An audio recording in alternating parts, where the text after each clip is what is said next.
déjà là avec nous ce soir.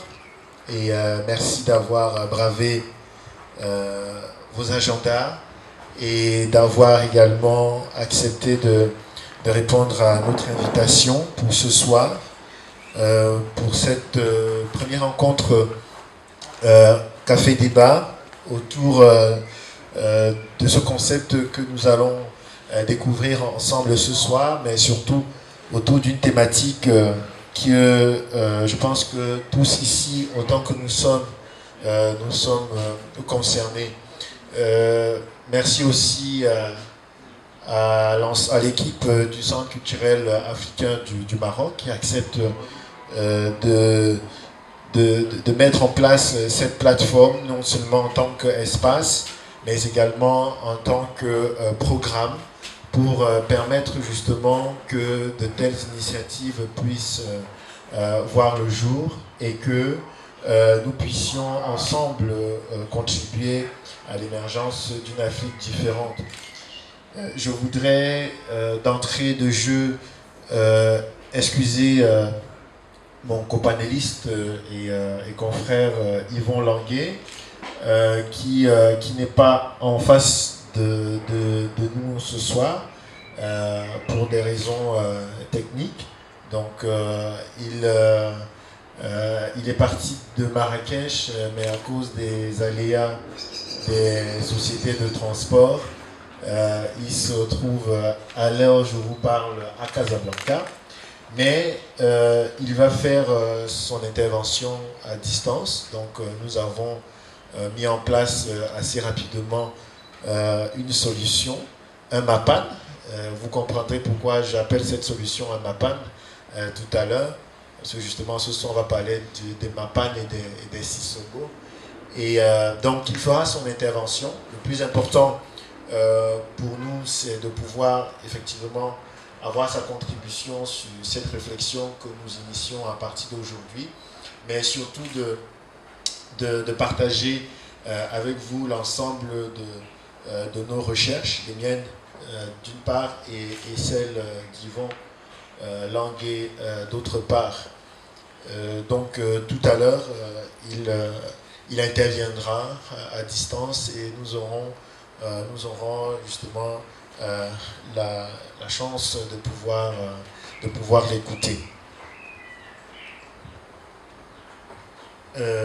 Quand nous avons commencé à diffuser cette invitation, il y a quelques semaines, certaines personnes se posaient la question de savoir pourquoi, c'est quoi un MAPAN, c'est quoi MAPAN, c'est quoi Sissoko.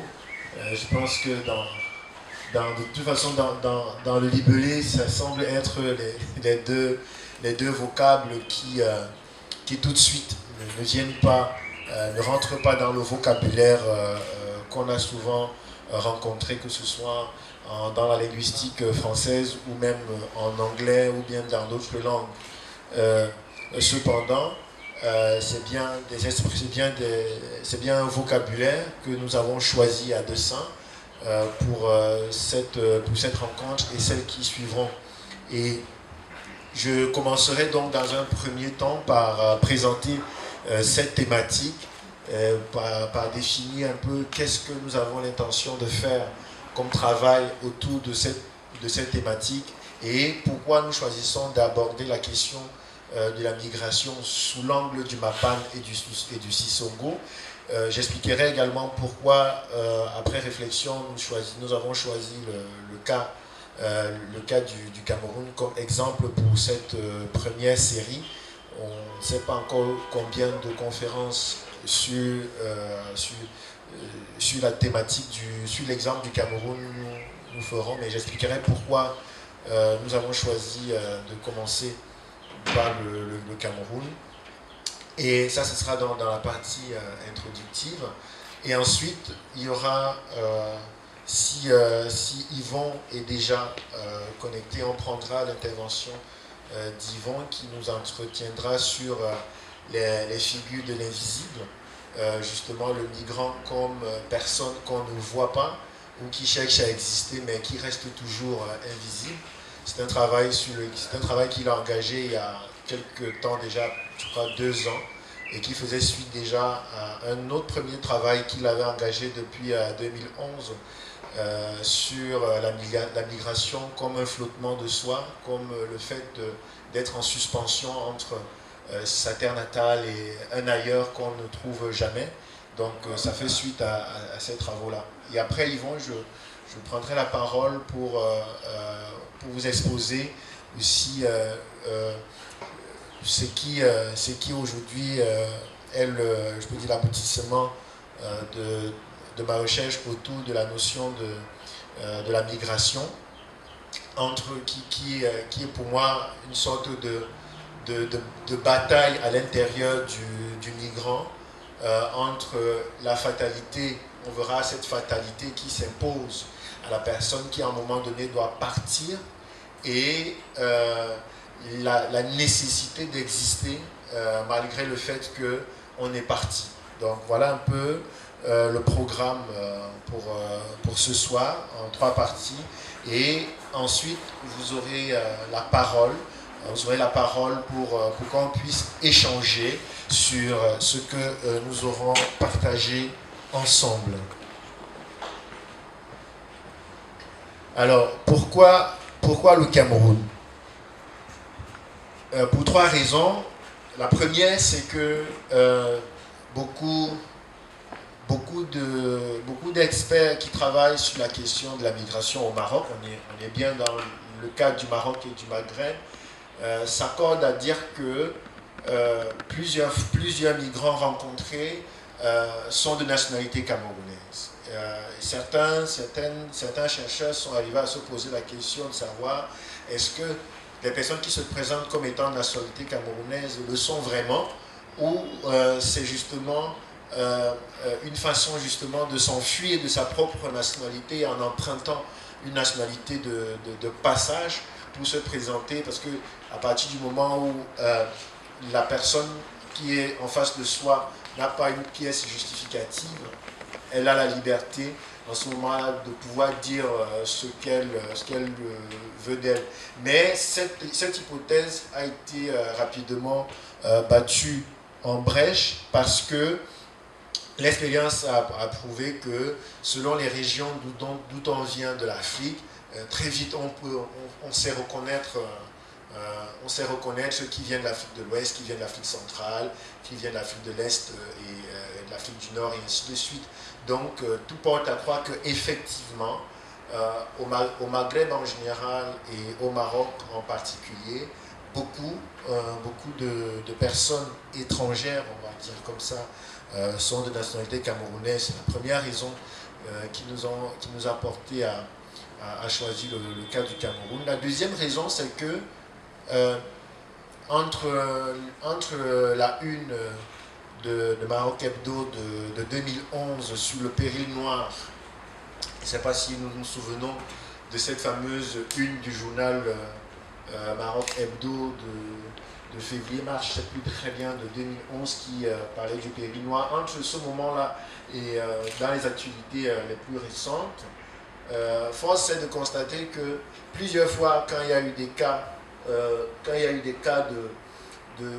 des faits divers, on va les appeler comme ça, même si la mort d'un individu ne doit pas être considérée comme un fait divers, mais chaque fois qu'il y a eu des cas désastreux, des cas négatifs qui mettaient en exergue un étranger d'origine d'Afrique subsaharienne, plusieurs fois quand même, les Camerounais étaient cités. Voilà. On se souvient du conflit entre les communautés ivoiriennes et camerounaises à Casablanca, récemment encore au camp de Ouledzienne à Casablanca, il y a eu un meurtre camerounais été cité, et on s'est rendu compte que justement les médias relayaient beaucoup ce qui était fait sur le plan, les événements, on va dire, négatifs qui mettaient en scène les ressortissants de la communauté camerounaise, en fermant complètement les yeux sur tout ce qui pouvait être comme apport positif des ressentissants de cette communauté-là. Beaucoup de Camerounais sont enseignants d'université au Maroc, doctorants, enseignants, encadreurs, chefs d'entreprise et j'en passe. Donc, le choix aussi du Cameroun s'appuie aussi sur cette raison-là. On ne va pas s'attarder sur ces aspects négatifs, mais ce cycle de rencontres va aussi nous permettre de découvrir le visage d'une autre manière, en prenant des exemples sur ce qui est fait par la diaspora camerounaise au Maroc. Mais toujours comme étant un exemple, parce que ce qui est valable pour l'exemple que nous prendrons sera valable pour les autres nationalités.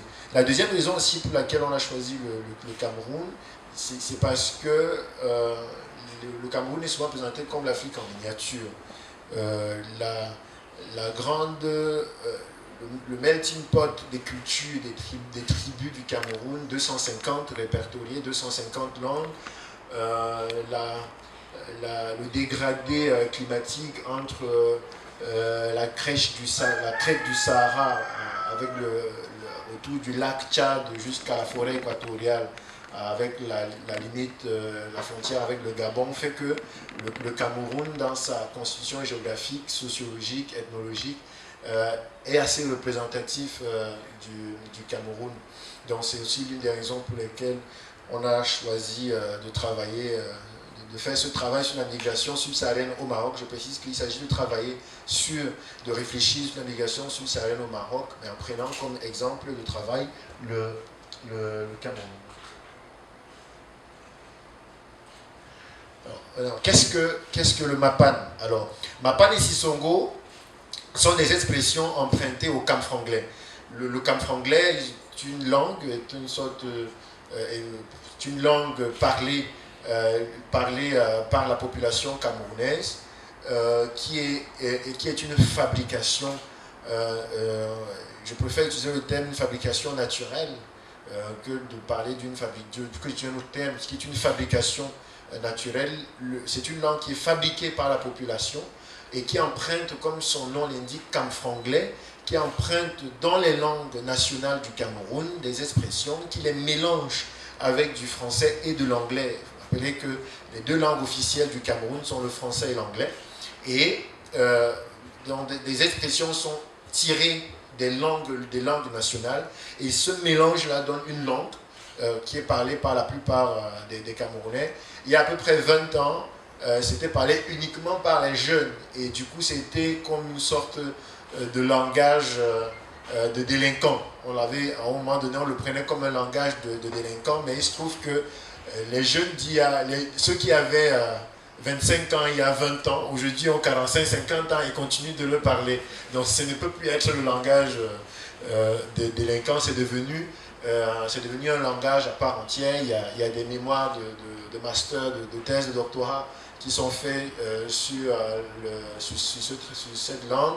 Il y a un dictionnaire qui est en cours d'élaboration, et ainsi de suite. Donc, c'est tiré de cette langue-là qui s'appelle le camfranglais. Et Mapan, dans son étymologie, désigne le chemin informel. Alors, un chemin qui n'est pas formel. Si il est prévu de passer par cette voie, c'est de la voie formelle pour arriver où nous sommes, il faut entrer par la porte et prendre ce chemin jusqu'ici. Ça, c'est la voie formelle. Maintenant, quelqu'un pourrait se dire, non, pour passer sur cette voie, il faut se présenter à la porte, il faut donner son identité, il faut payer un droit d'accès, il y a des conditions pour arriver, il faut marcher sur du gravier. Lui, il pense que soit il ne remplit pas les conditions pour passer, mais il veut quand même arriver ici, ou alors il ne veut tout simplement pas toutes ces conditions. Il choisit donc de prendre un raccourci. Il peut passer par la porte de derrière, il peut escalader le mur, il va se débrouiller, mais il va se retrouver ici. Et donc, on dira qu'il a pris un Mapan, et c'est communément dans le langage au Cameroun. Quand on est dans un quartier, il y a la voie d'accès qui va au quartier en partant de la route principale. Et puis il y a les petites voies, on appelle les Mapan, voilà, on appelle ces routes-là les Mapan, qui sont très souvent dangereux la nuit. Voilà, c'est la particularité du Mapan, c'est que il a un caractère, il y a de l'insécurité, et ce n'est pas un chemin garanti. L'insécurité n'est pas forcément qu'on va se faire agresser par un autre individu. L'insécurité, ça peut aussi être l'état de la route. L'état peut être mauvais, il faut sauter un ruisseau. Parfois, il faut contourner derrière la maison de quelqu'un. Tu ne sais pas si dernièrement, quand tu passais, il y a un nouveau chien méchant qui a été ramené près de la maison. C'est ça vraiment l'expression du Mapan dans son étymologie première. Mais au fil du temps, le Mapan, l'expression Mapan a commencé à être utilisée aussi dans d'autres circonstances. C'est-à-dire qu'au-delà de c'était plus devenu rien que le chemin normal, on l'utilisait, on a commencé à l'utiliser aussi pour désigner dans des activités humaines un chemin qui est non conforme. Par exemple, une manière de dire qu'on va, si par exemple je vais dans un ministère et que normalement je dois passer dans un service pour remplir certaines formalités administratives, et que dans ce service-là, il faut par exemple payer 200 dirhams pour avoir le service, et je connais quelqu'un dans le bâtiment qui n'est pas du service, mais comme il travaille dans ce bâtiment-là, je vais le voir, et lui, il va parler à son collègue pour qu'on me fasse des faveurs. Et donc, on appelle cette voie aussi le Mapan. Donc, quelqu'un va vous dire, non, je connais un Mapan au ministère de la Justice, je connais un Mapan. Donc, autrement dit, il connaît une voie courte, rapide, mais quand même dangereuse. Si on t'attrape, tu seras hors la loi. Donc, il va dire, je connais un Mapan. Donc, c'est un peu ça. Alors, c'est pourquoi, avec Yvon, en réfléchissant, nous avons choisi d'adopter ce terme pour désigner une certaine manière de s'exiler, une certaine manière de quitter son pays pour aller à l'étranger. Et on verra comment tout à l'heure. Et donc, le deuxième thème, c'est Sisongo. Sisongo désigne étymologiquement les hautes herbes. C'est les hautes herbes.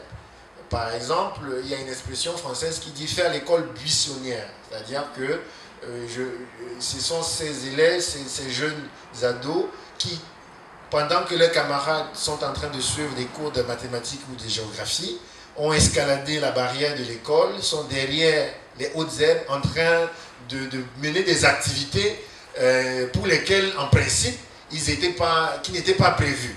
Voilà. Et on dit qu'ils font l'école buissonnière. Ou bien en allant à l'école, ils ne vont pas jusqu'au lycée, ils empruntent un autre chemin pour aller dans des activités qui ne nous intéressent pas ici pour l'instant. Mais voilà, je pense que nous tous, au lycée, on a connu, soit peut-être certaines parmi nous, ils se sont retrouvés un jour derrière les buissons, ou alors on a quand même connu au moins quelqu'un qui évoluait dans les buissons. Et au Cameroun, dans le Cameroun, les buissons s'appellent les Sisongo. Voilà. Donc quand on dit, on ne dit pas faire l'école buissonnière, on dit il a pris les Sisongo. Voilà, il est allé en brousse. Et la différence avec le Mapan, c'est que quand on prend un Mapan,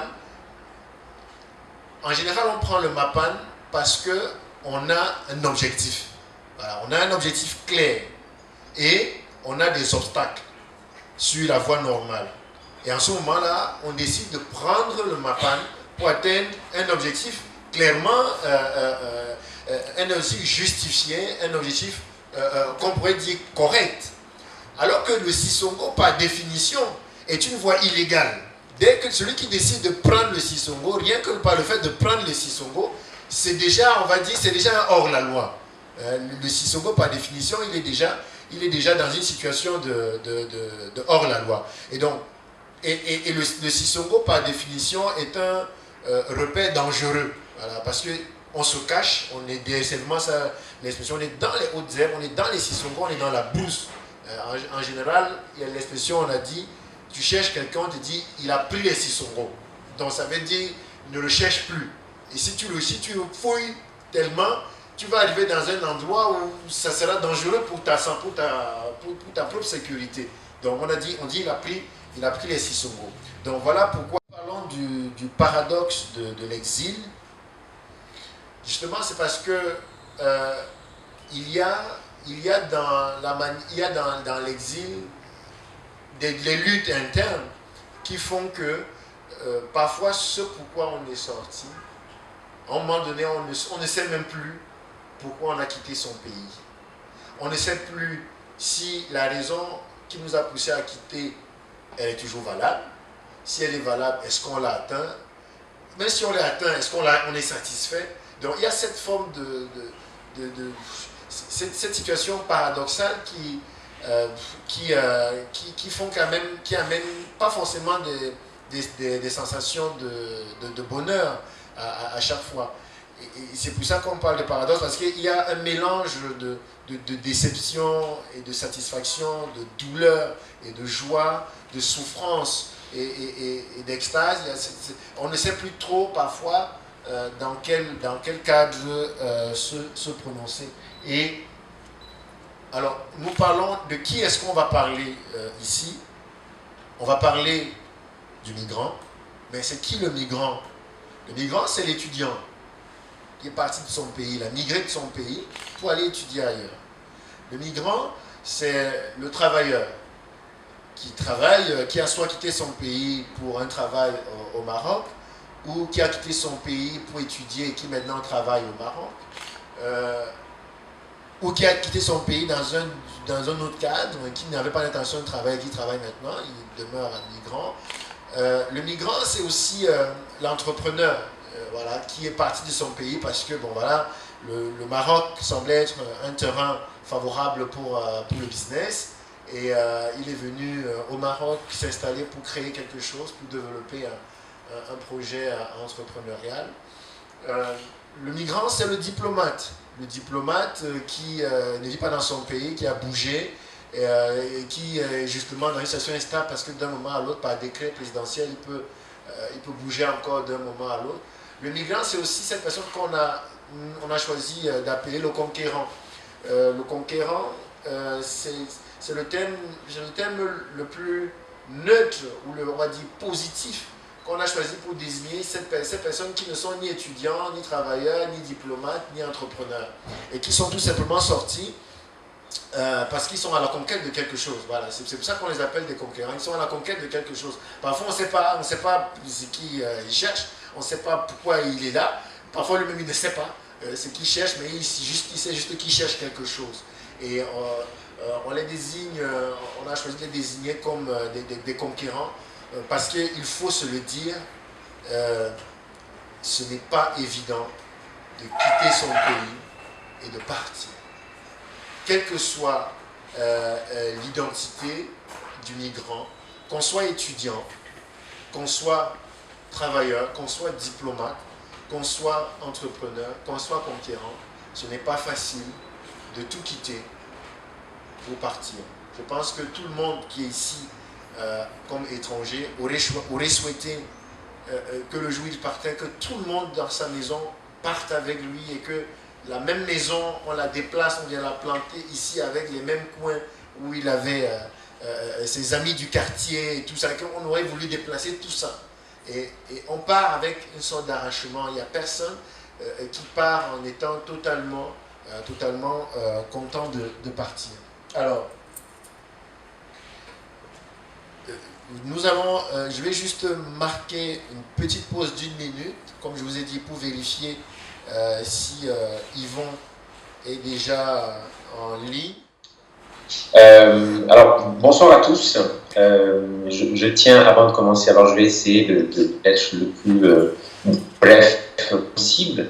Je vais d'abord, avant tout, commencer par m'excuser d'être absent. Alors, c'est drôle parce que tout à l'heure, j'ai eu ma chaise vide. Donc, ça crée un effet un peu fantomatique qui n'est pas forcément agréable. Mais je m'excuse absolument de n'avoir pas pu être là physiquement sur place. Et puis, je pensais qu'il était quand même important que ça puisse se faire. Donc, Herman et moi avons imaginé que ça puisse utiliser ce médium-ci.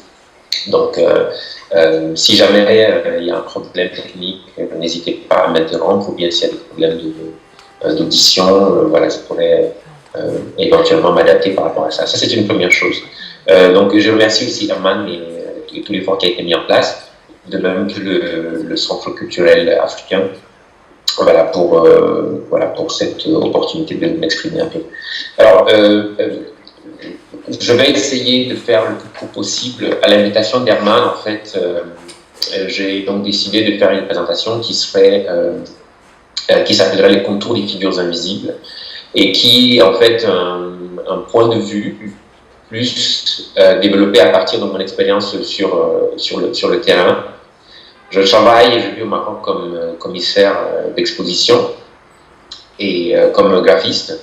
Et donc, mon travail consiste globalement à imaginer et à conceptualiser autour des expositions, de même qu'à en imaginer les phases pratiques, c'est-à-dire la gestion des projets d'exposition.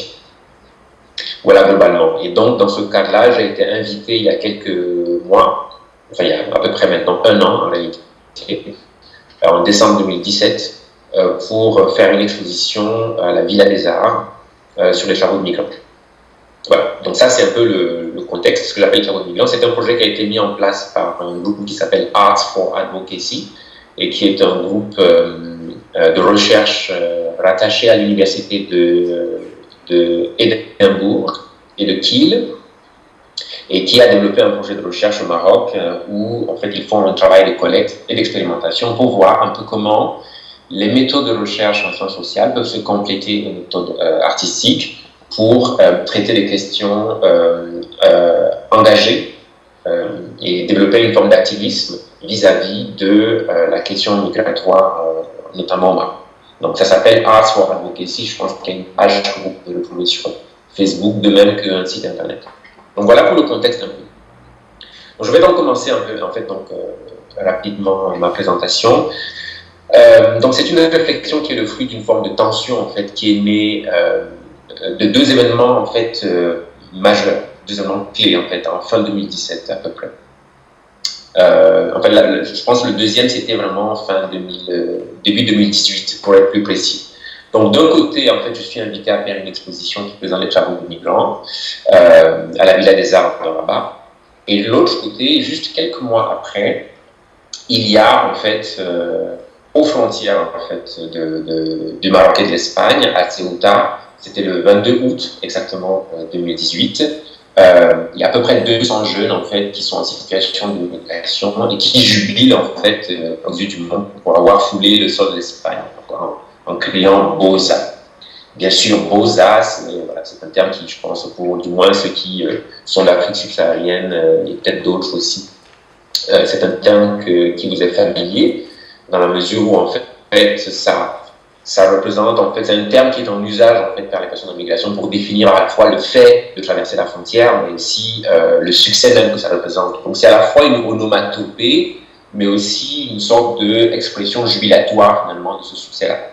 Donc d'un côté j'ai Boza et de l'autre côté en fait j'ai un travail de réflexion sur l'exposition et j'ai du mal à concilier les deux. Donc ça génère en fait une forme de tension, ce que j'appelle une tension. Donc, la tension vient du fait que je me questionne finalement sur la portée de mon action en tant que commissaire d'exposition sur un sujet qui est sur la migration et qui parallèlement voit en fait le phénomène de manière massive continuer. Ça c'est une première chose. Et une tension qui vient aussi du fait que derrière en fait et enfin tension aussi au niveau du fait que finalement ça voulait dire que il y avait des choses qui n'étaient pas résolues et qu'il y avait comme un manque de concordance entre la nature des choses que nous faisons d'un côté dans nos expositions et dans nos espèces de réflexions très abstraites et de l'autre côté dans une réalité qui est rigide et qui persiste à se poursuivre. Donc à l'invitation d'Herman, j'ai donc décidé de faire ce travail de réflexion qui est un travail que je suis par ailleurs en train de publier en fait avec la revue qui s'appelle Crossings, qui est en lien avec l'université de Kiel qui a développé ce projet et qui paraîtra dans les prochains jours. Donc c'est pour ça aussi que je ne peux pas complètement m'étendre sur le travail qui n'est pas encore en réalité publié, mais je peux vous en présenter en gros la substance. Mon argument en fait c'est que lorsqu'on parle en fait de la question de la migration de manière générale au Maroc, qu'il faut élargir les frontières quand il s'agit de la pratique du commissariat d'exposition ou bien de toute forme de pratique culturelle, au-delà du simple cercle très restrictif des spécialistes, en gros, pour multiplier les acteurs et contredire en fait plusieurs points, notamment plusieurs préjugés qui existent. Donc je vais un peu articuler ma présentation en 3 parties. La première partie, je vais parler globalement de l'exposition, rapidement, pour vous donner un petit peu un aperçu de sa configuration et voir à peu près à quoi il ressemblait, globalement, parce que toute ma réflexion émerge de là. La deuxième partie va être consacrée, en fait, un peu à discuter, un peu à analyser, en quelque sorte, ces tensions dont je parle, ces espèces de pesanteurs qui, en je pense, font souffrir la figure du migrant. Et puis, je terminerai, en fait, dans une troisième partie, en essayant de faire une sorte d'auto-critique. C'est-à-dire que je vais essayer d'aborder une notion que j'appelle le problème le problème de la posture, finalement. Je le développerai un peu plus tard, quand on y sera. Donc voilà, donc, première partie, en 2017, je suis invité par ce groupe donc, qui s'appelle Arts for Advocacy. Je vais, comme je disais tout à l'heure, partager mon écran. Hop. Et hop. Vous voyez mon écran? Oui, oui. Excellent. Donc, je suis donc invité par un groupe de recherche qui s'appelle Arts for Advocacy à développer un travail qui s'appelle, en fait, à mettre sous forme d'exposition un travail qui avait déjà été mené avec les migrants, les personnes en situation de migration au Maroc, donc un petit groupe qu'on appelait donc les participants, sous la coordination de 3 artistes qui sont Amin Oumaki, Julien Florence et Daksha. Amin Oumaki est un photographe marocain, un artiste contemporain. Julien Florence est un photographe français de la Réunion. Et puis Daksha est un metteur en scène qui d'ailleurs collabore beaucoup avec le théâtre, je pense, de là-bas. Et je pense qu'il y a une compagnie dont j'ai oublié le nom. Donc, on a décidé d'appeler ce travail Migration Récinement, qui est un choix qui venait de moi.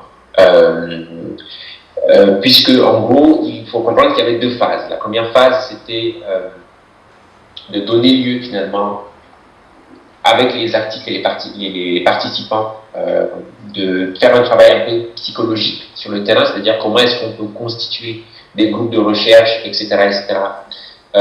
Et puis générer du travail créatif avec des personnes qui ont connu des traumatismes. Et puis une deuxième partie qui consistait maintenant à réunir tout ce travail de recherche pour pouvoir en faire une exposition. Et donc c'est là où j'intervenais.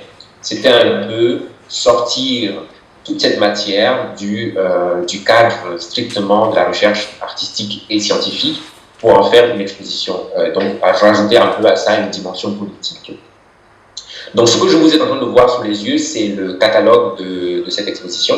Malheureusement, j'aurais bien voulu vous apporter, et que j'espère que vous aurez bientôt, que nous avons appelé donc de la même manière comme l'exposition Migration, Récit, Mouvement. Et puis, ce catalogue en fait montre un peu comment les œuvres étaient constituées. Moi, alors je vais passer rapidement. Il y avait 3 œuvres principales, et je vais vous montrer quelques vidéos ici après pour compléter. La première, cette pièce qui s'appelle Chaise, où les participants, de manière performative, devaient en fait imaginer la chaise, fermer les yeux, marquer l'espace dans sa position dans l'espace et ensuite naviguer vers cette chaise. C'était l'un des premiers exercices en fait, qui s'appelle Chaise. Donc un peu une manière de travailler sur la notion de mémoire finalement, de la mémoire immédiate, et d'utiliser la chaise comme un symbole finalement de la destination. Parce que ça, à mon sens, c'était très important. Une métaphore de la destination. La deuxième pièce, c'est une pièce qui s'appelle Tislit, qui est en fait une série de vidéos. Et là, on peut voir en fait à l'écran juste quelques captures d'écran. Je vais vous montrer quelques extraits tout à l'heure. Tislit, Et en fait, tirée je pense, d'un conte amazigh, une légende amazigh, en fait, qui est la légende de Isli et de Tisli, qui sont deux amants, deux amoureux qui, voyant en fait le destin les séparer finalement de leur amour, en gros, ont pleuré en fait. Ils ont tellement pleuré, en gros, pour faire court, ils ont tellement pleuré en fait que leurs larmes ont créé les deux lacs qui s'appellent Isli et Tisli. Donc c'est un peu une sorte de tragédie mythologique, et donc qui a inspiré cette pièce. Alors qu'est-ce qu'on voit dans la pièce exactement? On voit en fait des portraits en plan resserré de personnes, en gros des participants, qui performent leur vie personnelle, qui racontent leur histoire, ou qui chantent, ou qui ne font rien du tout en réalité. Mais ce qui est important dans cette pièce, c'est le caractère absolument proche et le plan très resserré en quelque sorte sur l'écran. Et ce qui est intéressant aussi, c'est que le catalogue a joué sur cette notion de langue, où on a traduit déjà le conte, la légende originale, et puis à certains moments utiliser une transcription phonétique exacte d'une chanson berbère, en fait. Voilà. De même que pour les chansons congolaises. Donc, Amaolé, je vais vous faire écouter tout à l'heure. La quatrième pièce, en fait, c'était aussi une installation vidéo qui s'appelle Mist Call, et qui me fait un peu penser à la situation dans laquelle nous sommes, parce que dans cette œuvre, en fait, le visiteur, en fait, pouvait voir des plans rapprochés sur les migrants, en gros, mais il y avait des voix off qui représentaient, en gros, leur pensée, et où ils s'exprimaient sur les questions qui les dérangeaient, en gros, qui les turlupinaient pendant la nuit, etc., comme la distance, comme ce que devient leur famille, etc. Et donc c'est une manière un peu en quelque sorte d'interpeller ici le regardeur et de lui transmettre en fait une sensibilité sur la notion de distance, de séparation, mais aussi de l'autre côté la notion de rapprochement et de création de nouveaux liens sociaux, etc., de difficultés administratives, etc. Ça, c'est aussi un autre plan de cette vidéo. Et enfin, c'est la cinquième pièce, qui est aussi une vidéo. C'était une sorte d'extrait qui a été mené en collaboration avec tous les migrants et les artistes, qui s'appelle Un nouveau souffle. Alors, ce qui est intéressant dans cette œuvre, c'est que donc ce jeune homme, c'est l'histoire d'un jeune homme qu'on voit à l'écran en ce moment, qui à un moment donné ouvre sa valise et ensuite est comme transporté dans un autre monde où ses ancêtres lui parlent. Alors ce qui est étrange, c'est que ses ancêtres en fait sont de différentes cultures africaines et de différentes nationalités. Alors il a un grand-père de la tribu Bassa, il a une grand-mère qui vient du Congo, il a une arrière-grand-mère qui vient de la tribu Amazigh, etc. Et donc, je peux prétendre vous raconter les détails effectivement de mon Mapan tout à l'heure, puisque je me suis retrouvé après avoir raté de manière par défaut de prévision en quelque sorte. J'ai raté tous les trains possibles en direction de Rabat, donc j'ai dû me retrouver dans une situation en gros de Mapan assez inhabituelle, dans une embarcation, je pense, de fortune, ce qui m'a un petit peu remis dans le contexte. Je pense que c'était intéressant pour préparer la conférence aussi. Et voilà. Et c'est aussi intéressant parce que même en termes des migrants qui parlent aussi comme ça à leur famille, voilà, à distance, en utilisant les réseaux sociaux, etc. Donc, alors je ne sais pas de qui de moi est parti. Mais voilà. Mais voilà, je pense que je suis heureux que ça se passe. Et puis après, je ne sais pas si jamais il y a des questions ou bien des commentaires sur ce que j'ai dit ou des incompréhensions, des choses sur lesquelles vous aimeriez que je développe. Après, ça dépend aussi du temps qui nous reste. Je sais qu'on a beaucoup tardé. C'est un peu de ma faute. Bon, on va devoir s'arrêter, peut-être sauf s'il y a une ou deux maximum réactions par rapport à tout ce que, à tous les deux exposés. Comme je vous l'ai dit au départ, c'est quelque chose qui va continuer. Nous réfléchissons à la possibilité d'avoir une autre rencontre sur Casablanca et ensuite sur Marrakech et après sur Tanger. Mais si déjà là ce soir vous avez, même si on ne pourra pas y répondre tout de suite, si vous avez des choses à dire, des questions, une ou deux réactions, comme ça on ne tire pas plus loin que maintenant. Voilà, donc je pense que voilà, ici, je sais pas de ton côté à Casablanca, mais ici à Rabat, le dicton en avril ne te découvre pas d'un fil. Il est vérifié, il fait quand même un peu frais. Et j'espère que ce froid ne frigorifie pas votre pensée et votre parole. Et que nous allons effectivement nous libérer les uns les autres pour que nous puissions partir. L'occasion valant son pesant d'or, je pense que cet accident qui a créé ce MAPAN nous permet justement pour les prochaines occasions même de l'institutionnaliser. Désormais, même si on est en présentiel, on essaiera d'être en direct sur les réseaux sociaux pour permettre à tout un chacun. Il y a pas mal de groupes en ligne qui ont souhaité participer en direct à cette rencontre. Nous espérons que petit à petit nous allons produire du contenu. Je rappelle que c'est une réflexion qui doit nous amener à proposer un contenu qui prendra de la forme. On n'est pas, je ne suis pas boulanger, Yvon n'est non plus pâtissier, donc ce n'est pas des pains et des gâteaux que nous allons fabriquer. Je pense que ce qui pourra sortir au mieux, ce sont soit des œuvres littéraires, soit des articles. Bientôt, il y en a un qui va paraître. Nous travaillons sur quelques ouvrages sur les questions qui paraîtront. Et des projets artistiques, photographiques, comme on a vu. Ça, c'est ce que nous savons faire, mais l'objectif étant de faire participer le maximum de personnes, le maximum de créatifs, ceux qui sont dans la musique, ceux qui sont dans la médiation culturelle, ceux qui sont dans d'autres domaines, parce que je pense que c'est quand les migrants, les immigrés eux-mêmes commenceront à mener des réflexions et produire du contenu que je pense qu'une meilleure approche du vivre ensemble entre étrangers au Maroc et Marocains, et comment est-ce que ces étrangers vivent leur présence au Maroc, je pense que c'est qu'à ce moment-là qu'on pourra avancer.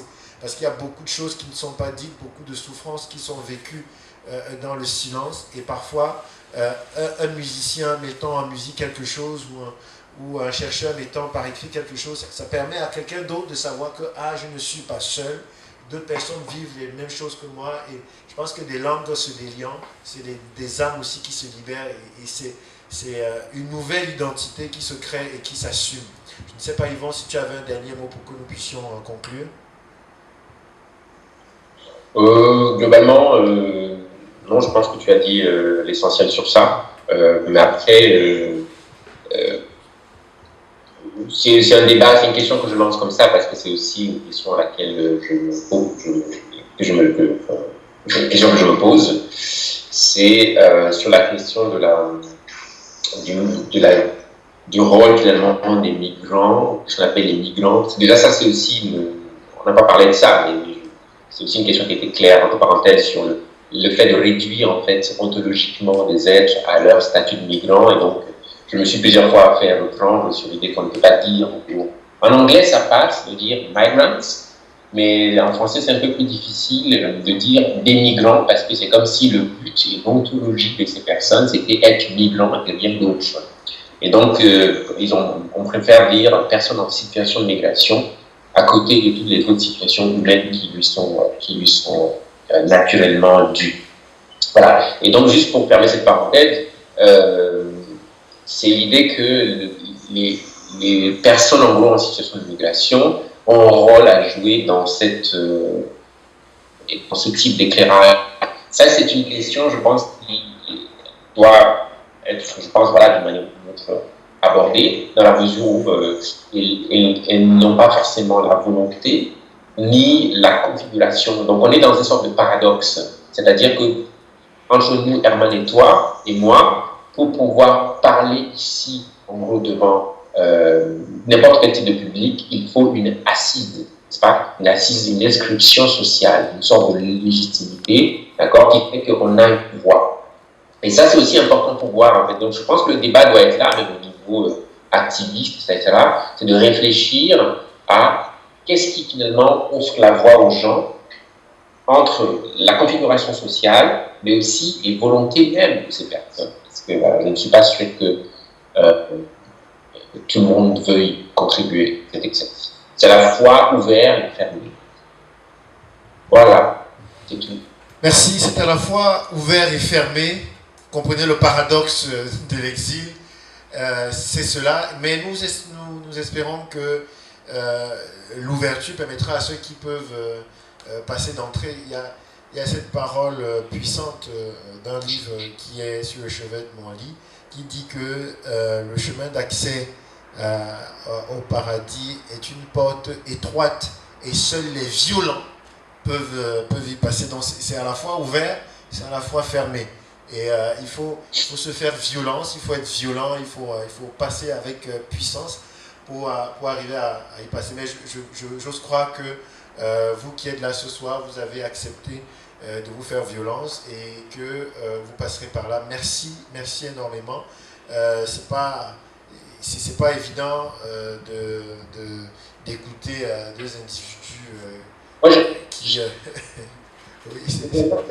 voilà. Est-ce que je peux voir le public? Voilà, c'est pas évident d'écouter un Herman Kenfak et un Yvon Languet. Nous, on peut parler, mais on ne sait pas souvent si ce qu'on dit a du sens ou comment c'est reçu. On n'a pas le temps de lire, mais je crois que merci pour votre confiance et je crois que nous n'avons pas trahi cette confiance et nous ne la trahirons pas. Merci à Yvon à Casablanca. Entre Marrakech, vous voyez, il partait de Marrakech pour Rabat, il est à Casa, on ne sait pas ce qu'il fait à Casa, je ne sais pas si il sait ce qu'il fait là-bas, je ne sais pas où il est, et c'est vraiment le paradoxe, c'est le schéma en fait de la migration, et il avait un objectif, et finalement il est entre deux, il flotte, voilà. Il est au Maroc. Il flotte entre deux objectifs. Il est au Maroc en plus. Voilà l'Espagne. Voilà. Donc n'hésitez pas à remonter vers nous à travers les réseaux sociaux, vos avis, vos messages, vos emails. Lâchez-vous. Vraiment, on en a besoin. On a besoin que vous nous nourrissez, que vous soyez, comme Yvon l'a dit, on peut être marocain. Et si on est Marrakech et qu'on est à Rabat, on est migrant. Voilà, on est en situation de migration. Donc, envoyez-nous des choses, nourrissez-nous. Je voulais juste te dire quelque chose. Oui. Quand tu as commencé à parler de Camerounais, effectivement, je crois que c'est un constat. Je me rappelle la réaction de Birou un jour. On était au ministère des MRE. Anis Birou, c'est l'ex-ministre en charge des affaires de la migration. Et puis un jour, il vient, je ne sais pas ce qu'il avait dit, je crois que c'est M. Zan de l'ambassade, qu'en fait, parmi tous les leaders associatifs, plus de 75% sont des Camerounais. Et il a fait la remarque. Effectivement, c'est un constat. Et on espère que justement l'exemple du Cameroun, ce n'est pas, vous avez vu dans les raisons, ce n'est pas tant parce que nous sommes Camerounais. Je pense que c'est un pur hasard. Surtout que moi, je ne suis pas que Camerounais, j'ai une double nationalité, je suis Camerounais, je suis aussi malgache. Donc je ne sais pas, c'est toujours une question de migration. Je suis en construction à la recherche de moi, être migrant, qu'est-ce que c'est effectivement. Donc merci pour cela. Restez à l'écoute de la communication du centre culturel pour les prochaines rendez-vous.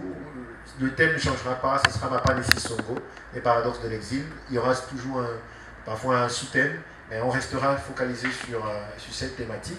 Et ce samedi, ici au centre, il y a deux événements. Premier événement qui réunit les femmes leaders créatrices à travers un projet qui s'appelle Créatel, qui réunit des femmes leaders et il y a un temps de coaching le matin, des expositions de création d'objets, de décoration, de beauté et aussi de design de mode, et avec aussi un temps où les femmes leaders, entrepreneurs ou auto-entrepreneurs vont se retrouver pour partager un moment. Et le soir, on a une soirée de concert Gnawa,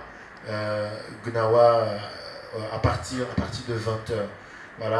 Voilà pour les événements à venir. Et le 13 avril prochain, le souk africain, le grand marché pour retrouver les produits d'Afrique au Maroc.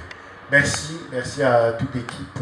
Merci également à Culture Mosaïque, la chaîne Web TV du centre, qui nous suit et qui retransmet toute cette conférence pour les internautes. Nous vous remercions et bonne soirée. Ciao Yvon, à toi et à très bientôt.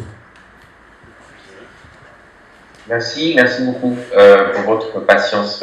Merci, à bientôt. Ouais. De toute façon, je pense que je vais, selon mes calculs, étant parti hier de Marrakech et donc à Casa maintenant, je serai à Rabat demain. Ok.